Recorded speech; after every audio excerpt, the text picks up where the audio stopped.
Boom, we're rolling. Hell yeah. Another episode of the Coles Boys. Back in the studio? In the studio with Cristian Perez. Oh, yeah. How you feeling? Yeah. Feeling good, man. Still Hell a little yeah. nervous. Hell yeah. First time doing anything like this. But, it's exciting. I mean, it's cool. It's cool. It's cool. And thanks for coming on. We just wanted to have a different perspective. Hell yeah. From a friend, especially. This is going to be good for us. Somebody from the military. So why don't you start off introducing yourself? So I'm Cristian Perez. And I grew up here in Fort Bragg, California. Just like you guys, right? And I grew up in a small town, did everything a small town kid would ever do, you know, like especially here, you know, growing up in the woods, doing all that crazy shit. Yeah. And on the beach life. Hell yeah. Yeah. Hell yeah, bro. Nice. So let's talk about how do we all know each other? How did you first meet us? And Well, we grew up together. Yeah, we did. I don't even remember when we met, but we grew up in church. Yeah, in church. Parents knew each other from the beginning. Yeah. And then we just grew up together, doing stupid things when we were little. how old were you guys when you guys met, you think? Dude, little. Dude, we were like small. birth. Oh, Birth, small. So I was born into church, you know, like my dad was a deacon. Yeah. My mom was like very, like she participated a lot in it. So I was deep in it and his parents were deep in it. And they're still going. And you guys are friends from the jump? Yeah, we're friends from the jump, bro. Yeah, so my mom actually took care of you guys. Oh, yeah. So when we were little, bro, they used to have a house up on Highway 20. And we would, a big property, huge house, huge backyard. And we would always go, they'd have birthday parties there. They would have church parties there. Like we would just go crack the piñatas. They'd hang up on the trees, bro. We'd have water balloon fights. Hell yeah. We were bad kids, dude. Yeah. But it was cool. Like, and then when we got older, we were what? I think you were 2-3 years older than us. I'm 2 years older than you. 2 years older. And then your brother's my sister's age, so like. I think I said your brother's gay. That's something we have in common. We got that in common Two too. gay brothers. That's a different podcast. Yeah, we go into that later. But yeah, my brother's older than you. Yeah. Yeah. But so grew up together. We would dick around a lot. Got into paintballing. That's something too. Like you're the first guest that we didn't grow up playing soccer with. Yeah, so it's really cool to get you on here. You know, like different perspective. Because people are like, "Is it a sports podcast? Is it a soccer podcast?" How many times have we heard that? Yeah, no. That's my girl impression.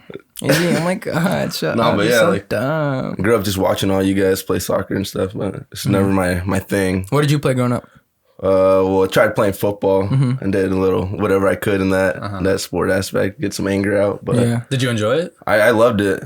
I still love it till this day. I mean, I'll play flag football and stuff. Even on the base, we used to play flag football against like the other branches, like the Air Force and them. Nice. Yeah, How'd that it was go? fun. It was fun. I'm sure it's fun. It gets competitive. It's super over there. competitive. Yeah, I was gonna Until ask. you play against special forces and these big dudes are just tearing your ass up out Cheat there. codes, You know? bro. Yeah, I know. Like, These hey, guys on stop, man. steroids. Not fair. hey, yeah. Fair. What was I gonna say? Okay, so that's a good transition. So you went to the military. Yeah. Talk about that, or let's start off by you explaining what made you want to go, or when did that spark? Yeah, was that always your intention to do that, or like how did you come going out of high school? Like, Yeah. So now that we get into that topic, so you know, Izzy right here is telling you that we met in church and stuff. So, you know, little kids always grow up, you know, with comic books. They love, you know, the superheroes and stuff. And my comic books were like reading about Navy SEALs, you know, pararescue, the Rangers, like special forces, all that stuff. That was my to go to, you know, growing up. For sure. But being in the church, it was always like frowned upon. Because it is. It was very frowned upon. It's frowned upon because, you know, they think, oh, you're going to go kill somebody. That's all you want to go do. You're going to turn into a violent kid or something. Exactly. So they try to get me into sports and doing all this stuff, but it was never something that I really wanted to do. I just always saw myself like joining the military. Damn. So growing up, when you would tell your parents you wanted to go to the military, they'd just be like, oh, it's just a phase, you know, like you're going to grow out of it. Yeah. Damn. And I remember when I got to high school, we had a good friend of ours, Josh Estrella. He ended up going to Grizzly Youth Academy out in San Luis Obispo. It's a charter school, and you're there for, I believe, like 4 months, I believe. And you're living there, and you're living this kind of like soldier lifestyle. You get know? a taste of it. A taste of it. Where's it at? San Luis Obispo. San Luis Obispo. Okay, Yeah. slow. So how did Josh get that opportunity? Do you remember? Did someone just come and recruit him, or how did that work? I'm not sure, to be honest, but he was the first one, for my knowledge, to go there and actually get that done. Damn. And but yeah, after I saw him go through that, I'm like, dang, dude, this is my perfect opportunity. Pastor's kid going, so I could be like, hey, mom, the pastor's He's kid. doing it. Like, why can't I? Yeah, I do it? forgot Josh did that, bro. That's crazy. He got super fit. Yeah. Dude, I remember that. That was crazy. So yeah, that time I was like, I told my parents, I'm like, hey, I'm trying to go to this thing, and they're like, nah, you're crazy. Like, we're not gonna let you go and stuff like that. I was like, whatever. I was like, damn, whatever. I'm running away. I hate you guys. How old were you at that time? I was like 15, 16. And you needed like a ride there, I'm assuming. You needed to absolutely. pay for it. Yeah, how much did it cost? I never asked you that. It's not worth it. And like, you don't pay anything. Okay. But you do have to get your own like clothes and stuff, your shoes, running shoes, all that stuff. They really cool. provide a place to sleep and food and stuff? Yeah, you're sleeping in barracks, man. Like, okay. you're definitely sleeping in some like soldier type. So like you show up, are you buildings. feeling excited? Are you nervous? How was that at Grizzly Academy? Oh, when I was signing up? No, like when you show up there. Oh, when I show up? So everything goes through, so you end nervous. up going like, what was the first day like? What do they put you through? The first day that you get there, they're kind of like, you get there with your parents, and it's the first time you kind of leave the nest and your parents are just looking at you and they're like, get a good glimpse of your parents for the last time for a couple months, Damn. Because this is it.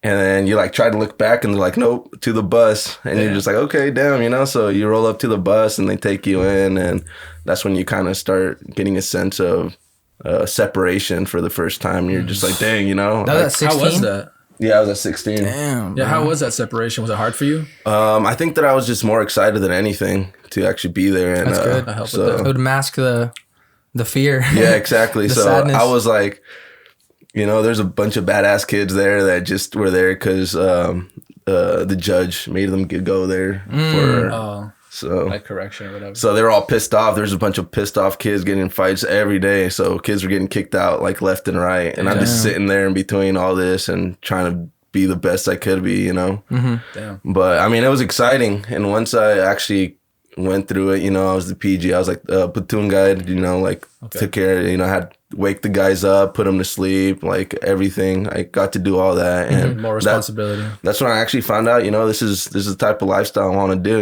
like this is it. That's good that you were able to like transition into it at a young age, Yeah. Because I imagine like sorry. No, you're good. But I imagine there's like kids there, like you said, that they're forced to go there from the judge. And then there's also kids there that it's like family tradition. Yeah, is that exactly. the thing too? Yeah. Tradition. Like we had this kid. He was his dad was like he was a top ranking dude in the Marines, and he was there. And this kid was squared away. Like you could not lead him astray, Yeah. But he was squared away. And now he's I think he's working for the sheriff's department out in San Diego. Nice, man. Good Yeah, for and him. he's doing a good job out there training their soldiers, their sheriffs how to shoot and stuff. And Nice. Yeah. You still keep in touch with any of them? Sorry. Yeah. What I was gonna say, before you say that, what I was gonna say is like it's cool because you had kind of like dipped your foot in the water, your toe in the water, see if you wanted to do that. Yeah. A lot of people instead of just jumping right into the military and signing a contract, whatever, for 2-3 years. Exactly. Like you got to test and of they it. hate that shit. Yeah. Exactly. Yeah, Because I hear that's so scary. many. I have friends who are joining the military and they're like, dude, I hate this. Like I thought it was gonna be different, but Exactly. like I have 2 more years This is left. nothing like COD, bro. It's totally different, right? So it's just like it's cool that you got to have a taste of it first, Yeah, and I graduated that stuff, that school or whatever, and got through it, and then came back home, graduated a semester early from high school. Oh damn! Yeah, because I made so many credits out there. Nice. I had no idea. Yeah, and so I graduated early, hoping that my parents would sign me off and say that like I could go to the Army, and they're like, nope. Really, they were still against Damn. it. They're still against it. So you had to after wait that. till you're 18 to go? Yeah, so not after that, I was so bored here in town that I was just like, I'm gonna need to try something. So I ended up going to Sacramento, and I used to do graffiti, remember? Yeah, you're good. Yeah, so How'd you get into that? Hold on, before we go, that's a cool. good side note. How'd you get into graffiti? When did that start? So I had a friend from down from Rialto, and Rialto, dude, I was he came right up. near San Bern. He came up, and I think his mother had just passed away, and he came up here to live with his sister at the time, and he was living here for a little while, and he didn't really have a lot of friends. And I was like, man, come hang out with me, and I took him in and everything, and he's just started drawing one day, and I was like, dang, bro, I want to do that too. Hey, yeah. stop it. I was like, can I see all your, he had a black book. You Yeah. ever hear of a black book, or, Yeah, I was working there. Yeah, so he would just ride every day, and he would just, that's how he would just kind of let his emotions come out of him. And I wanted to learn how to do that, so he showed me, and that's how I started. Awesome. Graffiti's always been sick, bro. Yeah, always been sick. So after that, I was like, all right, fine. You guys don't want to let me go to the army, then what do you guys want me to do? And they were like, we'll try out school. What are you good at? Well, I was like, I like drawing, so something with graphic design. I went into the Art Institute in Sacramento. Oh, damn. And I was there for a while. But I just hated, being behind a desk, being behind, a laptop, because that's not my thing, I wanted to be out running. Talk to us about what a normal day I go into that Art Institute was like. Like you went to class and there was an instructor, or there was an instructor, and most of them were cool. They're a bunch of potheads, and they were all about art and doing mushrooms, and you gotta be yourself and all this stuff. I'm scared. Like, Mama, don't look at what I was doing over there. No, but it was cool though. I met a lot of real cool people there. One of my instructors was actually one of the guys that worked on Pixar's film Cars. Oh, damn. Really? Cars. I love that movie. Yeah, so he was one of the guys that helped with that. Nice. But you didn't really enjoy it then? No, I didn't really enjoy it. So I was out there, and the Floor Knights called me in. The Floor Knights were a recruiting station over there for the Army. Mm-hmm. And they're like, well, come train with us and, come getting fit. So I went, started getting fit with them. And then... Did your parents know you were doing that? No, hell no. So how old were you at this time? I was probably 18, 19. Mm-hmm. And... So legally you could go. Yeah, I could have gone but already. It's but it's kind of like I'm trying to do this for my parents to see, That's the thing, bro. We were just talking about you need their blessing. Yeah, you do need their blessing. You don't, but you do. You don't want to do anything. Because you don't want to upset them. You want to make them proud, Especially being first generation here in the States, they're just like, oh, we did all this for you so that you can have a better life. They have a certain expectation of what they want you to do and what you should be doing. Exactly. Mm-hmm. Yeah. And I was just trying to do that for them so that they saw that, I was actually trying. At least you gave it a try. Yeah, I gave it a try. You could have just been like, no, I'm going to know what I want to do. That's really good because some people don't. And then later on in life, they're like, well, what would have happened if I would have done that? So at least now. You tried it out. You didn't like it. Mm-hmm. So you start training with them and then what? So I started training with them, started getting fit. And I was like, screw this, I'm tired of being in college. So I came back here actually to Fort Bragg. And I started working, working at the wharf. Mm-hmm. And I was busting there for a minute. But behind the scenes, I was also still getting fit and, running, going to the beach every day, Nice. Just what kind of stuff would you do over there in Sac? When you were working out with them, what kind of workouts would they put you guys through? We do Indian runs, anything you do out here, getting ready for sports, and Indian runs, conditioning. Bear crawls, push-ups, sit-ups. Do they give you a workout plan? Do they give you? It's definitely there's definitely a routine for every day. There's something you have to be doing. Mm-hmm. Yeah. Nice. But I continued doing that here, and one day I was just tired of it, tired of working at a restaurant, and I'm like, screw it, So I ended up driving over to Ukiah and I was actually talking to the Marines at the time. Mm-hmm. I wanted to be a Marine, and so I started working out with the Marines out there and doing all this. How do you start talking to them? Do you message them and you So I actually gave them a call. I was like, hey, when's your next ship out date and stuff, So oh, how about you just come work out with us real quick and we can see where you're at in your physical shape. And so then I went out there and started working out with them and going on hikes and all that. And then I was like, all right, so you see I'm physically fit. When's my ship out date? They're like, oh, we got I think it was 5 months out. And I'm like, nah, I need to go today. I need to go as soon as possible. You're ready to go. Mm-hmm. They're like, well, the Army, recruiting station is right next door. Go talk to them. So I was like, right. So I went over there. It's they're all like, what's up, man? I'm like, well, I'm just here trying to, leave as soon as possible. When's your next ship out date? They're like, we got 3 weeks. Is our next one. Are you trying to hop on the train or what? And I'm like, hell yeah. Sign me up. So I did a physical training test, and then what's the test like? Yeah, I was an the test is just push-ups, sit-ups, and then a 1.5 mile run. Mm. Yeah. You have to reach a certain time and stuff? Yeah, what are the prerequisites? What do you have to get? To get 50 push-ups? I'm not sure, to be honest. It was was like 5 years ago. Oh, okay. Yeah, so I'm not sure, especially now because there's a bunch of the APFT and stuff. The physical training test for the Army has changed so much. Oh, okay, yeah, that makes sense. Too. Yeah, that I can't really pinpoint at that time. When you want, like, when you're thinking about going into the military, do you have a certain branch you want to go into, or how do you pick? Well, like, what's the difference between all the branches, or what? All the branches, like Marines, I was just, on the few, the proud. So I thought it was just, the logo caught my eye, and then it was just like great marketing. Yeah, it's great marketing. It's working, guys. Yeah.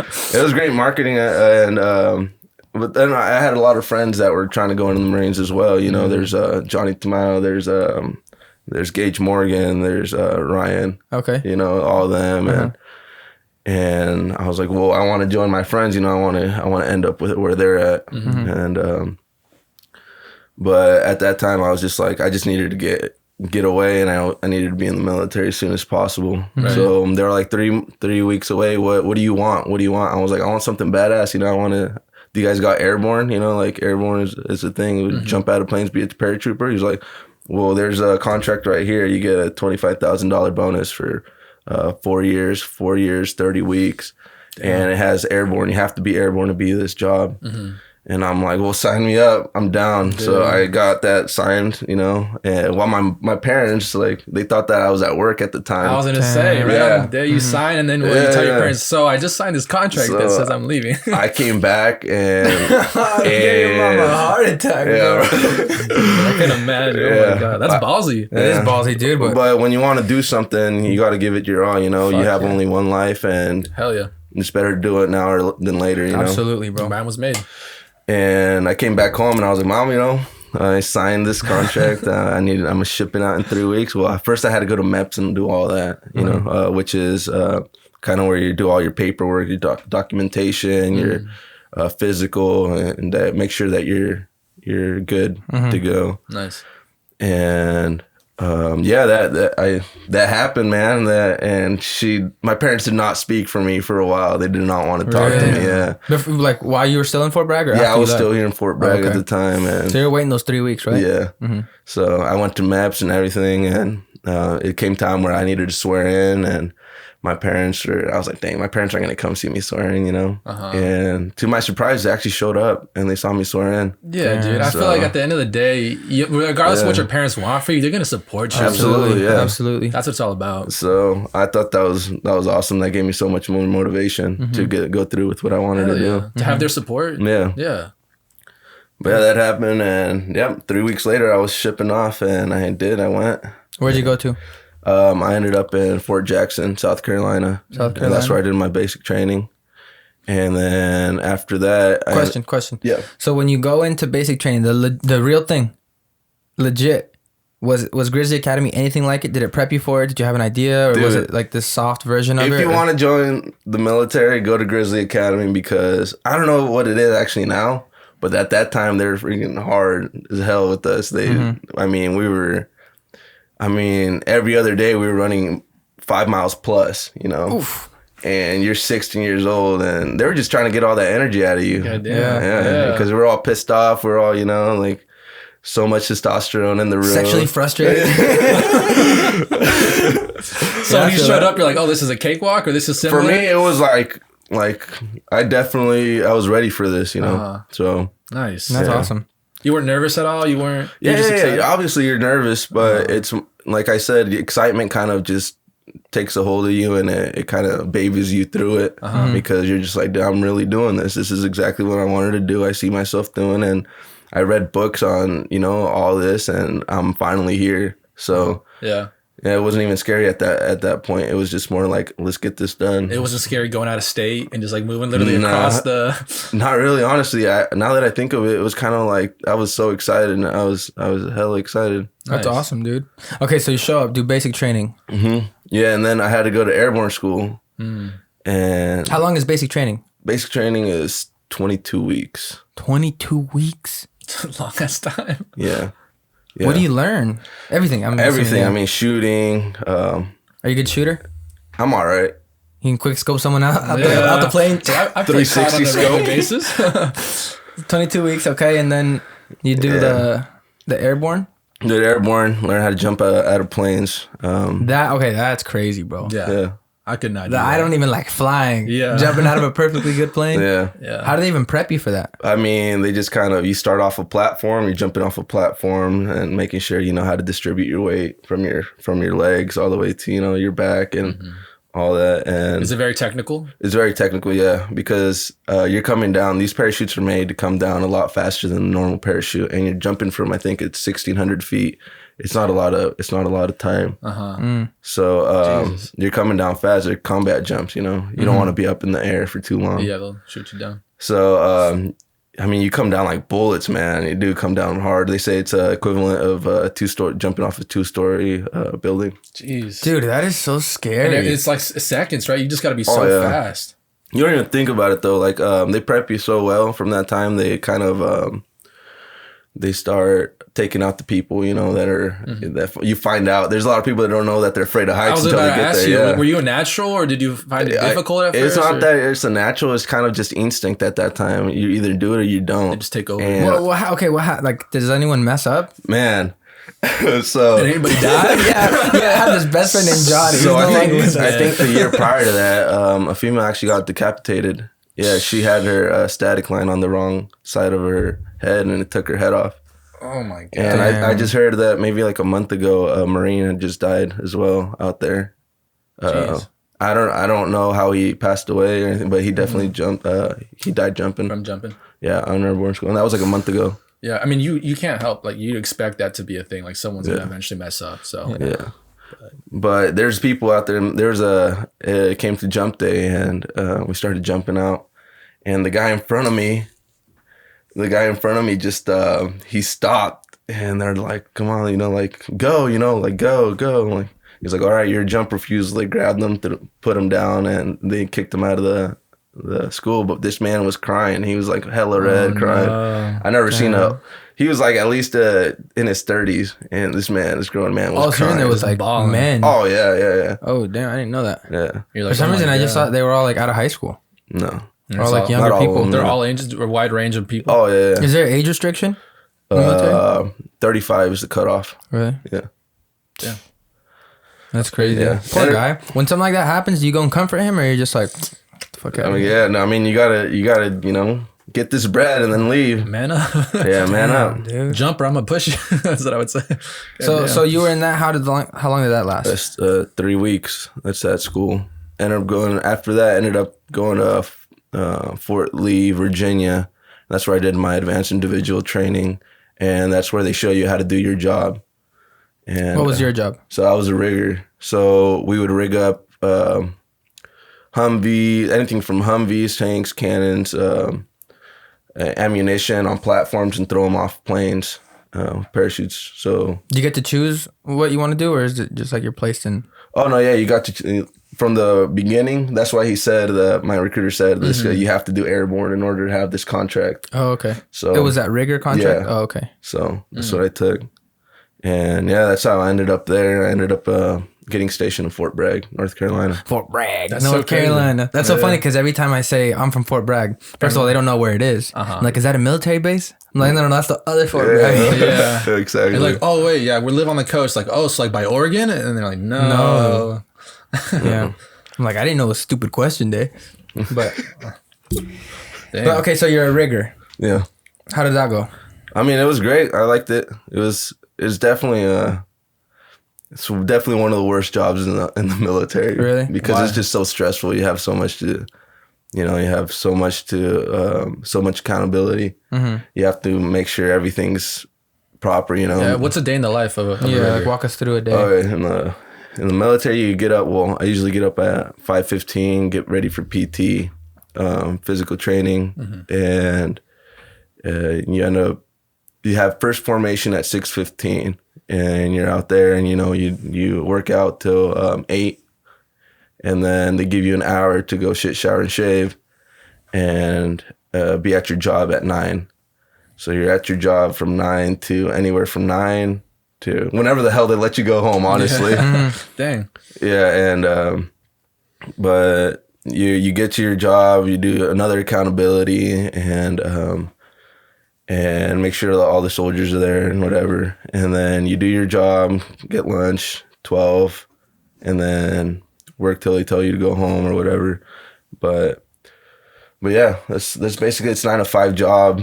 Well, 9, like, but before that, yeah, it depends, because you have to do, you know, physical training also in the morning. So you can't really say it's a 9 to 5 job. So after you get off, are you done with your day? What do you do after that? Well, not really, because you have to have your phone on all the time. They could call you back at any time's notice, you know. Would that happen a lot to you? Oh, yeah. And what would they call you back to, just to do more of the same work or to do different stuff? Yeah, just anything they needed from you. If anything went missing, anything, you know, anything, you know. I lost my keys. Exactly. Come help me out. Any parachute went missing, something did not add up. It's everybody comes back. Damn. So, which brings me to a point that I wanted to bring up now that I have the platform here in your podcast is the Vanessa thing. Gillen, Yeah, Gillen. Yeah, what are your thoughts on it? Because I know it's really hot right now. It's a hot topic. Yeah, it's definitely a hot topic. It's one of the things that really pissed me off. So I'm talking here about accountability. You know, 6:15, you have to be there. You have to, everybody has to be there. 9, everybody has to be there. 12 after lunch, everybody has to be there. So my thing is, leadership literally fucked up. Like, her leadership, like, did not know where she was. Like, I mean, there was one time where we went out to train out in an area that was maybe 8 miles, 10 miles away from the base. And we're out there training, and somebody lost NVGs, the night vision goggles. And I mean, we came back and everything, and we were ready for our weekend. We had already been exhausted from being out there, you know, for like a week straight. We were out there. And we were just like, finally, you know, the weekend. And that came, Friday came, and we're like, all right, you know, it's our weekend or whatever. And my girlfriend at the time was actually coming through to come see me all the way here from California. Yeah. And as soon as I get home, I'm taking off my boots, and they like, hey, you need to report to the armory. And then we're like, what the heck, you know? They're like, all right, whatever. So I ended up going over there, and she dropped me off. And they're like, well, nobody's going to go home until we find these NVGs. And you're just like, are you serious? You know, my girl just, you know, flew in from California, and they're like, well, I'm sorry, we got to find these NVGs. So we were in a warehouse for 3 days until those came up. So my thing is, you guys found them? Yeah, we found them. I must have 3 pissed, days, that must bro. have pissed you off. God, dude, yeah. So she was only there for the weekend, and That it kind of just screwed up a whole weekend, you know. And it's on a cheap flight to fly all the way from North Carolina from here. Yeah. But my thing is, going back to this Vanessa thing, is if NVGs went missing and we had to stay there for 3 days until they came up, what's the difference with her? You know, like, why couldn't they? Was she not the same value? Is she not? She should honestly be more of a value than some night vision goggles. She's a human being. She's someone's daughter. She is someone, you know. She's what happened? Like, explain to somebody that doesn't know what happened. You can go for it. So from what I've read is that she had some issues being sexually assaulted by one of her sergeants or something like that, or someone higher up. And she had brought it up to her mother's attention at the time.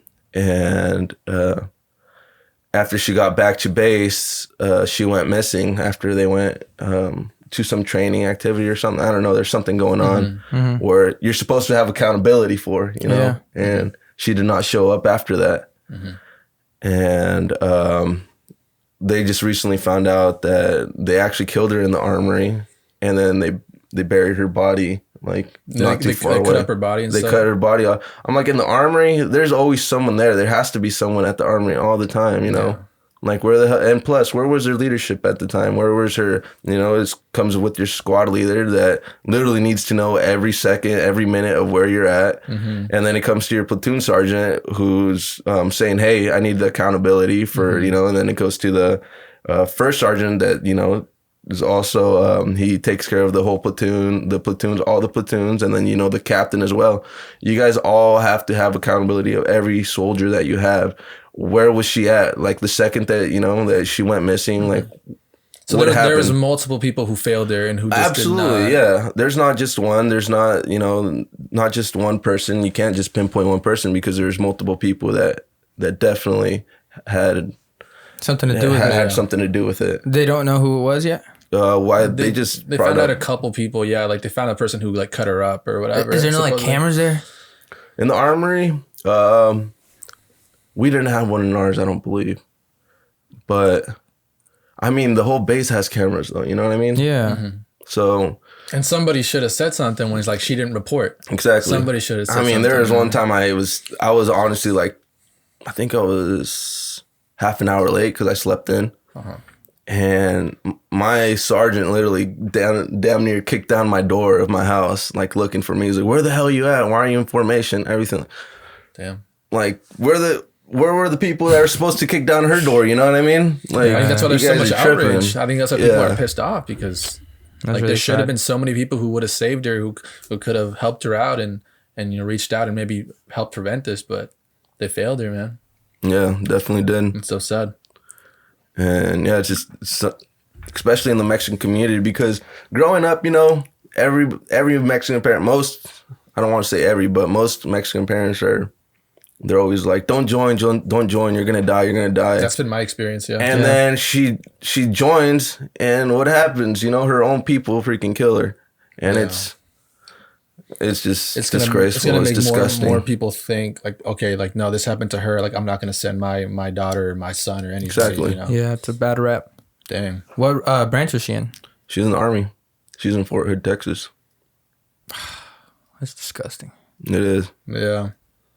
To be like on a lighter note, are there any like good stories or like good things you'd recommend about the military? Things you really enjoyed about it? Absolutely. I mean, it's definitely a brotherhood, a family. Actually, I'm not to say brotherhood because we had a lot of sisters there too. Mm-hmm.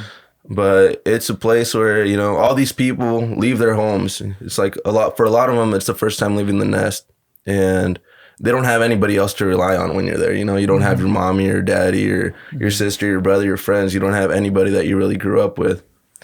And we all have to rely on each other to take care of each other. And it's just such a strong bond. Like till this day, I'm still really good I still keep in touch with all my guys, all my friends. And it is a beautiful experience when you have the right leadership. But like I said, you have some screwed up leadership, screwed up things can happen. Yeah. Can mess things up. Were all the people that you met, were they all from different places? Oh, yeah. Because you're from California, so where were your friends from? A couple of my friends were from Texas, some from Tennessee. I had a friend from Korea too, and one of my better friends as well is from Romania, and they're a sergeant out there, and they ended up leaving over there and coming to the United States and being here in the military, which is pretty awesome and pretty unique. Did you ask them about like their background? Like I'm sure they're growing up over there, or their perception of the Army and stuff must be totally different. I mean, they over there overseas, they definitely work with us and do the same stuff. We all rely on each other to get some jobs done, and so it's not. Everybody thinks that the United States Army is the military is the only armed forces around there, but everywhere Canadians are cool, we partied a lot with the Canadians. They're crazy. Do you have any funny stories? Oh man, tell us a couple. Boy, do I? Hey, get your mic closer. Okay. So we had the Canadians come in and train with us, and this guy, his mom didn't even stop at the United States. She was from Mexico. She was actually he's first generation Canadian. So his mom literally came through and didn't even stay in the United States, ended up in Canada. And that's where he's born and raised, and he's in the Canadian Army and he's out there. And this dude's speaking to me in fluent Spanish, and I'm like, dude, no Canadian should be ever talking this. Like, what the heck is wrong with you? Are you broken? Yeah. So we started laughing, we had a good time playing some banda, that Mexican music and all that, and I gave him his first keg stand, and it was like, I've never done a keg stand, bro. I've never done one either. Never in my life. So next week? You think next week? Down, Let's do it. But how much does a keg cost? It depends on the beer. But yeah, I'm down to get a keg. All right, side note. Anyways, you're saying you gave him his first keg stand? Yeah, I gave him his first keg stand. We had a good ass time, and it's always good to have experiences with other guys from different countries. And that's what I see. Like being from the outside looking in is like, it's like a brotherhood. Yeah. And that's what I've always, it's like a big frat. Yeah. And it's something like you guys suffer together, you guys go through it together, and it's like you guys can relate. Yeah, and especially absolutely. like that, having another Hispanic there that you can relate to. Yeah. That's sick. Yeah, it was awesome. I had a lot of fun. And I met a lot of people, and I'm really grateful for, because till this day, I still keep in touch with a lot of them, and just it's people that you can always reach out to. You're anywhere in the world, and you can be like, "Hey, bro, I'm here. Like, what's good?" And then be like, "Oh, well, you have a home here, and you have somewhere to stay." That's awesome, dude. That's so that's what we were talking about the other day off camera. Like, that's the goal. You know what I'm saying? Like, you want to surround yourself with people that are like that. People that would help you out in times of need, and vice versa. Like, I want to be a help to somebody else. Like, that's really cool. Especially growing up in a small town like this, you want to experience something else. You want to experience the world. You want to experience being outside of this little egg, Absolutely. Do you feel like you the way you look at things, like your perception on life has changed ever since leaving? Yeah, absolutely.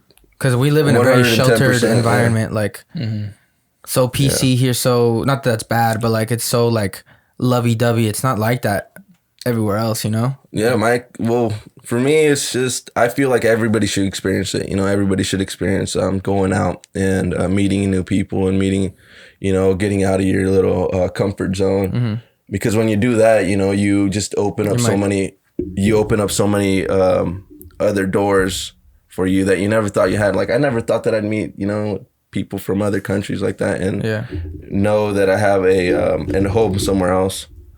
And it's really cool. Yeah, that's what I was thinking too, because like you meet those people and then you can always rely on them for anything. If you're in Texas, like you said, you have people from Texas, or if you ever go to Romania, like you have somebody there, you have a clique. Exactly. And I was going to ask you, are those people still in the military, or are they now doing different things? Like, do they have different jobs now? They're still in the military. Okay. Yeah. A lot of them are still in the military. A lot of them also are out. You just meet so many people, like people get out, people stay in, and it's not for everybody. I wish I could have stayed in, I got a pretty bad experience jumping. On my last jump, I had my parachute was tangled. So it was tangled, and as soon as it jumped out, I was coming down like a bullet, man. So, I mean, just like I'm saying, everybody has different experiences. Everybody has different views on the military, and I don't have any regret, things happen, and it's not anybody's fault. It's just the way life is. Can you talk about that experience a little bit more? Like, so you open up the parachute, and then do you immediately realize that it's tangled, and you're like, oh crap. Like, yeah. So what happened was, like, as soon as the green light comes on, everybody's just jumping out, and all you're looking at is the back of the person in front of you, and you're just following them. And as soon as I jumped out, I'm like, as soon as you jump out, you're supposed to see your parachute just open up like a hot air balloon. You don't pull it? No. So you have a static line that's you're just so low, you don't have enough time to free fall. Okay.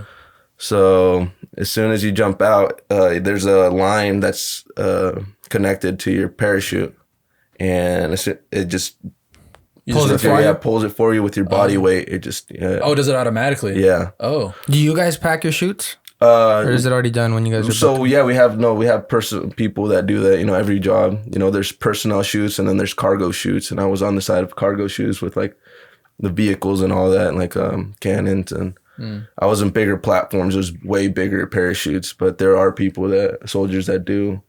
So when something like that happens, who takes accountability for it? When your shoot's tangled, they do that. Everybody has to write on a book saying who did the shoot. But it wasn't that time. It wasn't their fault. It was their fault because they might have like not done it right. They didn't pack it right. But then again, the parachute did open. I'm obviously still here. I was gonna say, did you die? How did that happen? So you get tangled, you're going down, and then like, what do you do? You're supposed to kick. You have to bicycle kick and make sure that you take out the tangles, because there's a way to be able to take them out. And you did that? Yeah, but it was just so tangled that I was maybe like at 400 feet. So I was already pretty damn close when my parachute opened. Yeah. And then the wind was pretty rough as well. So I came down, and I was like seeing the ground come from beneath me way too fast. And I was just praying to God, God, if this is my day, well, forgive me. Mm-hmm. And that was your very last jump? Yeah. Damn. So did you come away like with injuries, or how did that go? Yeah. So I came down, and you're supposed to distribute your weight, right, through your whole body, so that you don't your legs or your legs don't take the full impact. Mm-hmm. And at that time, it was I just felt it touch. I just felt my feet, my tippy toes touch, and it went straight from there to like my ass. Like I literally just imagined falling on a chair, like hella hard. Dang. And then that was it. I was knocked out. Like my head bounced off the ground and I was rocked, man. I was just... It just pulled you probably for a couple... Yeah, I woke up. There's like blood shooting out my nose and I'm just disoriented. But there's so much adrenaline going through me that I was just... Oh, I'm still alive, So I was like, oh, thank God. So I just packed my parachute and ended up at the rally point, which is like maybe like a mile and a half away. Mm. And I'm like, dang, I was so far out there, and I was just like, whatever, I'm still. So you got up yourself and you grabbed your stuff. Like, all right, well, I got to walk over and meet up with the guys. Yeah, and I got all the way out there, and then as soon as I put down my stuff, and I was just kind of sitting there contemplating everything, I was just, damn, like I started feeling this shock from my lower back all the way down, like my nerves on my legs, like my legs were getting numb, and I was like, what the heck is going on? Found out I messed up 3 discs in my back, my lower back. Damn. Yeah. And after that, I was just on, I couldn't do anything. You didn't have to did you have to do surgery or? No, so they just started, because it was such a specific spot and it was kind of like around the vertebrae. I didn't want anything to do with them because I had heard like just horror stories. Like this female had, she had surgery done on her back and she got paralyzed from it. And she ended up committing suicide on base. And I didn't want that same scenario. I was like, whatever you guys do, just don't go anywhere in my vertebrae, anything. Mm-hmm. Just do whatever you can. They're like, well, the only thing we can do is just burn your nerves. So now they go in kind of with the epidural needles. You ever seen them? They're pretty long. Mm-hmm. So they put 3 in your lower, in my lower back. They put 3 of them in, and then they have like some electromagnetic thing that just sends shocks down into your nerves. And so it's called nerve ablation, where they just kind of burn the nerves so that you don't feel anything from there anymore. And you still do that, or yeah, okay. I still Damn. So after that, you were just like... I was done with it, man. Yeah, my body couldn't take it anymore. I don't blame you. Jeez. So, yeah, that's where now I'm here, like... Well, after that, just brings me to the next point. I got out of the military, and then I started... this is where I'm telling you, it's always nice to not be a satisfied person. Don't ever be a satisfied person, because don't ever get comfortable where you're at. Just keep on moving and doing whatever you need to do to go move forward. Because I was depressed, man. I was so depressed for the longest time after that. Because all I wanted to be was a soldier for all my life. And just to get that taken away from me was... Yeah. So, but then I got into the Caliber Collisions, this company that brings in soldiers and trains them how to do auto body repairs and stuff, man. Oh, sick. Yeah. So they brought me in, and that's what I've been trained to do now. That's what I'm doing. And it's something you're interested in? Yeah, I love working on cars and everything. It's not, obviously it doesn't fill me up like being in the military, but it's something that actually gets my day going and keeps my mind busy. And yeah, that's what I was going to ask you. Do you ever like wish you could go back, or do you ever? Oh, absolutely. Yeah, I do. So you'd go back if you had to? Yeah, absolutely. In a heartbeat. Nice. Yeah. That's good, man. So now where you at with the auto body stuff? So right now, with this Corona thing that happened, just kind of screwed everybody up, and it made me end up in Sacramento again, which is really nice. I like being like home again. It's nice to be around my family and see my nephews, my nieces, because for the longest time, I was out there and I didn't get to experience anything with them, and now that I'm here, like I'm taking that opportunity to actually get to know my family again. Because for a while I was out there by myself and like didn't have anything, like no family, like real blood family. Yeah. And I would only see pictures, and it's different. Yeah. And one of the biggest things that hit me while I was out there is that life moves on without you, you know? Mm-hmm. So you come back and you think everything's going to be the same, but everybody else's, you know, their life, just like mine, moves on. Forward. Yeah. How long were you out there for? Man, like 4 years. Yeah, that's a good amount of time. Yeah, maybe more. A lot of time, yeah. Maybe more, yeah. Damn. Yeah, that you say, like, everybody moves on without you. It's like a big ego hit. Oh, absolutely. It's like, damn, like, what about me? Yeah, exactly. Yeah. I mean, I feel like everybody goes through that, you know? Yeah. You can't expect people just to wait around. No, absolutely not. You know? Yeah. It's like you learn the hard way, like, because obviously the earth doesn't revolve, the world doesn't revolve, the universe doesn't revolve around you. Mm-hmm. So it's like, but everything you think is in your perspective. You know what I'm saying? Anything you think of is like from your eyes. Mm-hmm. So you're just like, well, he doesn't reach out. She doesn't reach out. Like they're doing something else. It's like, what about me? You know what I'm saying? Yeah. But yeah, I feel that, bro. I've gone through the same thing. So would you recommend the military for someone who's considering it, or maybe if someone's on the fence? Like, what piece of advice would you give them? I mean, if you're doing it for the right reasons, just like anything. What are the right reasons? The right reasons is that you want to be a disciplined individual. You want to be a hardworking individual that doesn't just expect the world to give them everything in their hands. You know, you have to earn it. You need to earn it, because one of my biggest problems in the military nowadays is that people have to, you know, kiss ass in order to, you know, make the ranks or get jobs or get schools underneath their belt, because if your sergeant sees that you don't kiss ass nowadays, it's like, oh, well, these guys, you know, they don't, why am I going to give them something, you know, that when they don't appreciate me. It's like they think you don't care. Yeah. I'm like, no, I'm not going to kiss your ass for, you know, to get through the ranks. I'm going to be a hardworking individual. And I mean, me and my buddy from Texas, shout out to Corey Campbell, but me and my guy, man, we would be the first ones up and the last ones to go to sleep, and we'd do all this, and they screwed us over bad. They did. Our leadership screwed us over bad. And this guy, I mean, he was one of the most squared away people I've ever met, most hardworking people I've ever met. And he would always try, you know, go to the board and become a sergeant, get his sergeant pin. And would they give you a reason they didn't want to give it to him? They didn't want to give it to him because he was a E4 at the time. So it was what is that? So a specialist, it's kind of like you're the top of the most lower enlisted. So you have private first class, then you have E2, E3, E4. So your E4 is just kind of like, you already know the ropes, you already know everything. So your sergeants rely on E4s to make sure that jobs get done. So he was just such a hard worker that it would hurt them to pin him and not be able to use him anymore. Does that make any sense? Yeah, it does. So they want to keep him in that position so they can use him because he knows what he's doing. Exactly. Damn, that's messed up. So that happens a lot now in the Army, and all these guys, and then you see all these guys, you know, making sergeant, getting pinned and all that. And they're a bunch of shitbags, people that just sit around and not do anything for the platoon or the company. Yeah.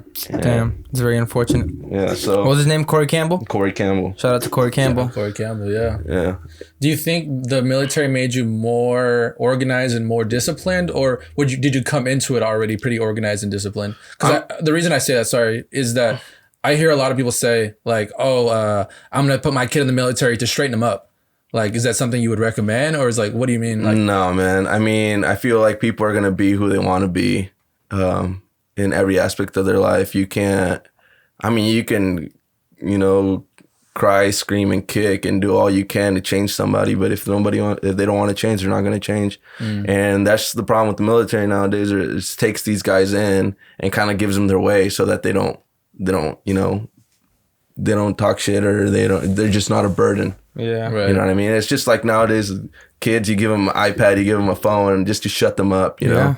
That's the thing. And nothing ever gets done like that. So that's why I'm saying my advice is that if you're going to do something like that, be a hard worker and don't kiss ass. Don't ever, you know, take anything for granted, and just be a hardworking individual. Be true to yourself. Be true. Be a true freaking person. Absolutely, 100% agree. I feel like that's the best compliment I can get is a hard worker. Exactly. It's like, bro, if you work hard, you can accomplish anything.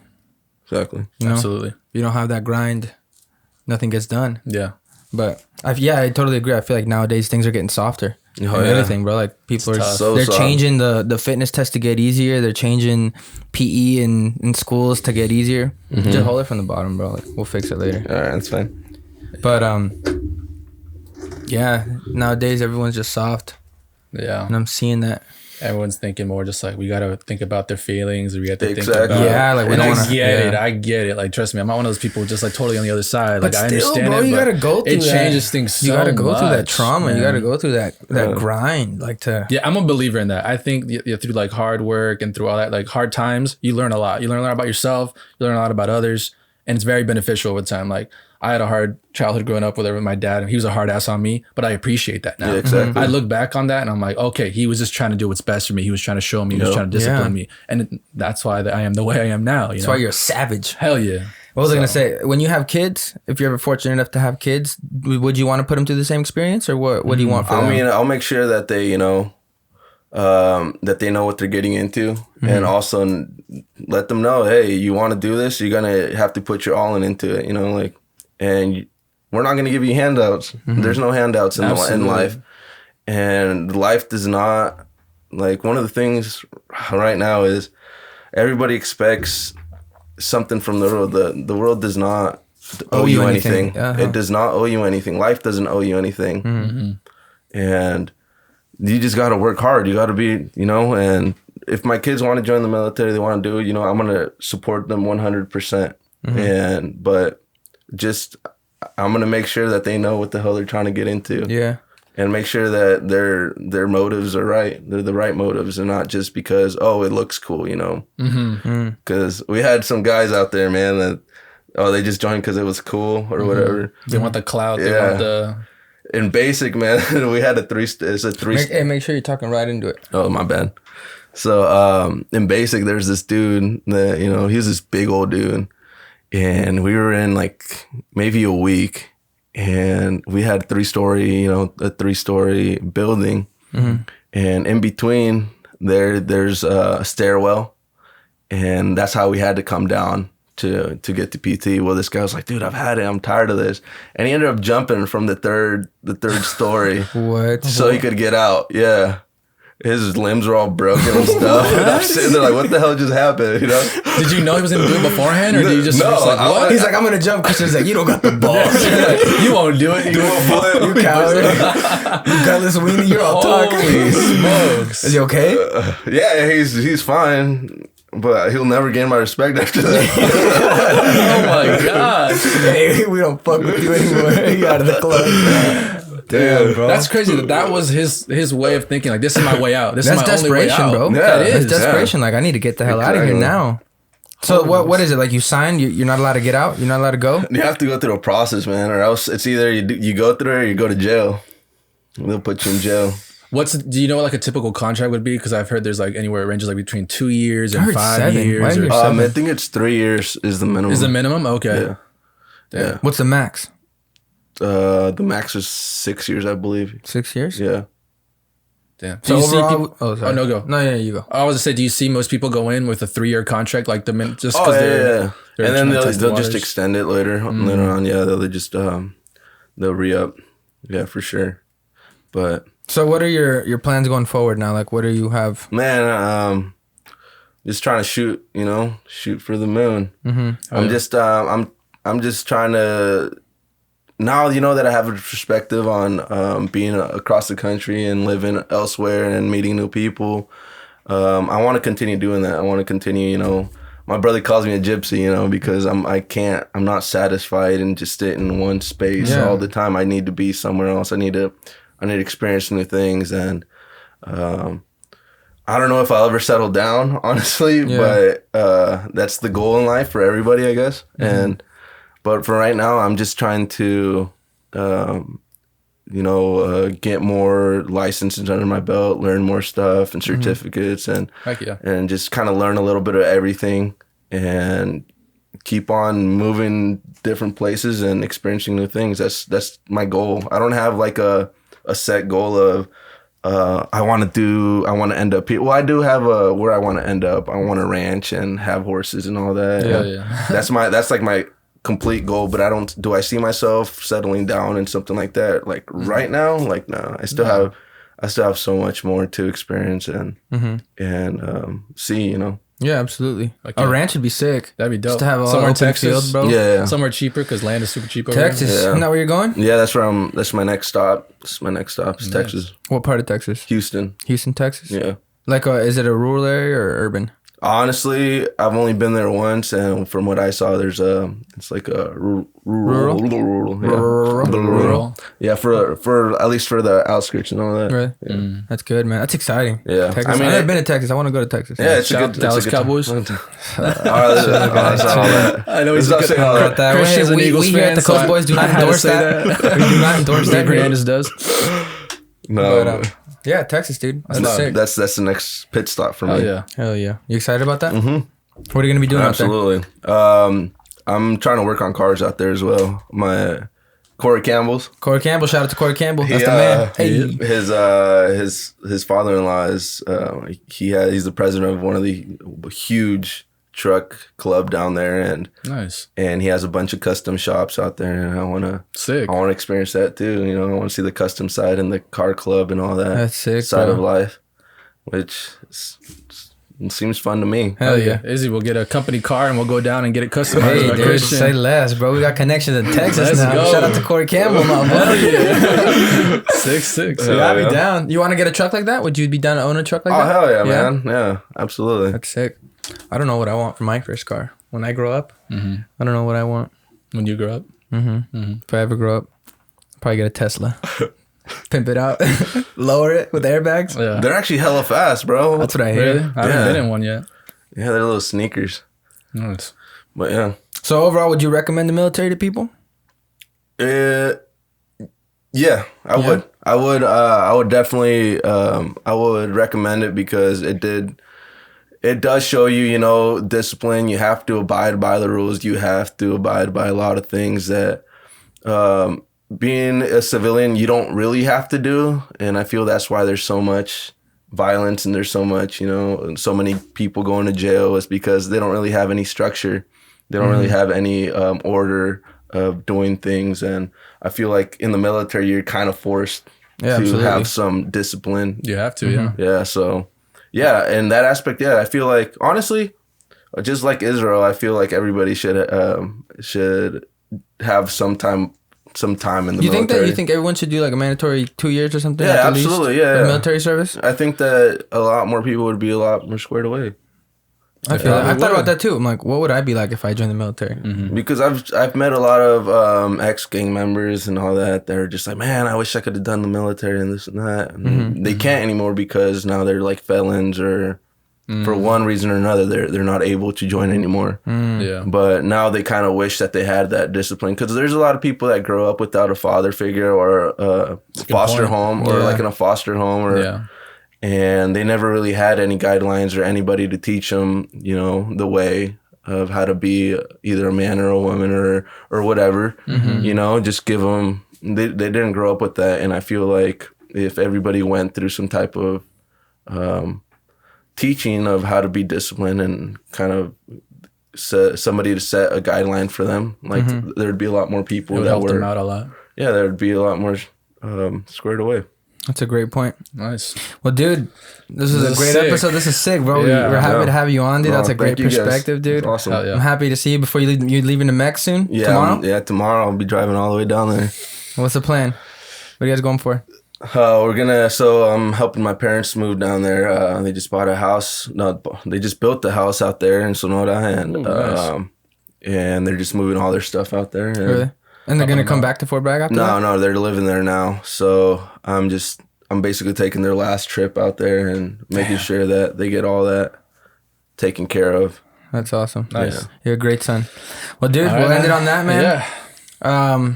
Thanks for coming until by. next time, bro. This is sick. Next time we'll make a trip to Texas. Sounds good. It's a great opportunity. Hell yeah. Awesome. You can meet new people out there. Hell yeah. I'm good. All right, boys. Good stuff today.